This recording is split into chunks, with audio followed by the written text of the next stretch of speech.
রান্না তো আমরা সবাই করতে পারি, কিন্তু আমাদের একেকজনের রান্নার স্বাদ একেক রকম হয়।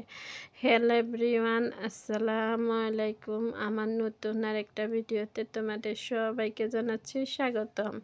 কেমন আছো তোমরা সবাই? আশা করি যে যেখানে আছো ভালো আছো, সুস্থ আছো।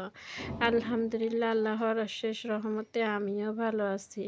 চলে আসলাম আজকে আবার আরেকটা ভিডিও নিয়ে। পবিত্র শবরাত উপলক্ষে অনেক আপুদেরকে দেখি অনেক কিছু তৈরি করে, তবে আমি কিছুই তৈরি করিনি। একদম সাধারণভাবে প্রতিদিন যে রান্নাগুলি করি আমি ঘরে, একেভাবে আজকেও রান্নাগুলো করে নিলাম। অনেক আপুদেরকে দেখি অনেক রকম করে হালুয়া তৈরি করে, গাজরের হালুয়া, বুটের ডালের হালুয়া।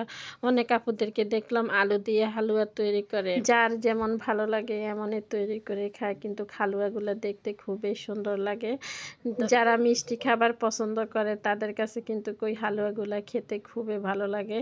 যারা মিষ্টি খাবার পছন্দ করে না তারা তো করে না, তাদের কাছে ভালো লাগে না। কথা বলতে বলতে আমি মশলাটার একটু তেলের মধ্যে ভেজে নিলাম, যেন একটু কাঁচা ভাবটা চলে যায়। কাঁচা ভাবটা যাওয়ার লাগে আমি একটু তেলে ভাজলাম, একটু সামান্য করে একটু পানি দিয়ে দিলাম, দিয়ে একটু গুঁড়া মশলাটা দিয়ে দিলাম। আর এখানে আমার মোবাইলের লাইটের আলোটা অফ হয়ে গেছে, কারণ একটু ঝাপসা হয়ে গেছে, কিছু মনে করবেন না সবাই। সবগুলা মশলা দিয়ে আবার আমি ভালো করে কষিয়ে নিব। আমরা সবাই জানি মশলাটা যদি ভালো কষানো হয় খাবারটা কিন্তু খেতে খুবই ভালো হয়। আমার আপু ভাইয়াদেরকে প্রতিদিন আমি যে রিকোয়েস্টটা করি আজকেও করলাম। আমার আপুরা ভাইয়ারা যারা আমার সাথে এ পর্যন্ত এসেছেন, প্লিজ একটা লাইক দিয়ে দিবেন। আপনাদের একটা লাইক আর একটা কমেন্টে আমাকে সামনে এগিয়ে যেতে সাহায্য করে। আর যারা এই কাজটা করে দিয়েছেন তাদেরকে জানাচ্ছি অসংখ্য অসংখ্য ধন্যবাদ। আর আমার ভিডিওগুলো যদি ভালো লাগে আমার চ্যানেলটা সাবস্ক্রাইব করে দিয়ে আমার পাশে থাকতে পারেন। যারা এই কাজটা করে দিয়েছেন তাদেরকে জানাচ্ছি অসংখ্য ধন্যবাদ। এখানে আমি আগে অনেকগুলো আলু দিয়ে দিছি, আমাদের তো আলু ছাড়া চলবে না। আলুগুলো দিয়ে আমি আলুটা ভালো করে কষিয়ে নিলাম কিছুক্ষণ তেলের উপরে মশলার মধ্যে। ঢাকনা দিয়ে ডেকে কিছুক্ষণ কষানো হয়ে গেলে এবার আমি মুরগিটা দিয়ে মুরগিটারে ভালো করে কষিয়ে নিব। এই মুরগিটা রান্না করতে যদি মশলার পরিমাণটা একটু বেশি দেওয়া হয় মনে হয় সবচেয়ে বেশি ভালো হয়। অনেকে রান্না করে মশলাটা খুবই কম পরিমাণ দিয়ে রান্না করে, জানি না কেমন লাগে খেতে। মশলাটা ভালো করে কষানো হলে আমি আলুটা একটু কষিয়ে নিলাম। কষানো হয়ে গেলে এবার ভাজা মুরগিগুলো দিয়ে অনেকক্ষণ ধরে মুরগিটার মশলার মধ্যে রেখে দিব। রেখে দিয়ে মুরগিটা ভালো করে কষিয়ে নিব। কষানো হয়ে গেলে আমি এখানে খুবই কম পরিমাণ হালকা কুসুম গরম পানি দিয়ে দিব। গরম পানি দিয়ে আমি ঢাকনা দিয়ে ডেকে রেখে দিব কিছুক্ষণ।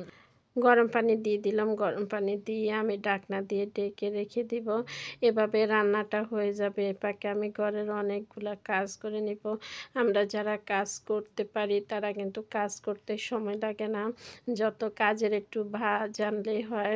যেমন রান্নাটা বসিয়ে দিয়ে আমি চাইলে ঘরের অনেকগুলা কাজ করে নিতে পারবো এক্ষণে।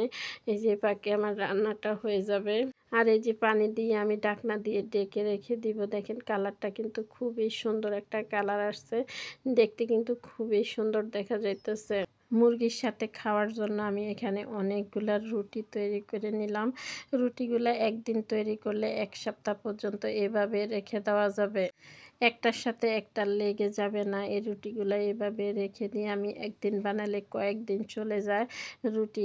অনেকে আছে প্রতিদিন তৈরি করে, কিন্তু আমি প্রতিদিন তৈরি করি না। এভাবে একদিন তৈরি করলে 2-3 দিন চলে যায়। আজকে রাত্রে আমার 2 ছেলে মেয়ের খুবই পছন্দের খাবার এই যে রুটি আর মুরগি।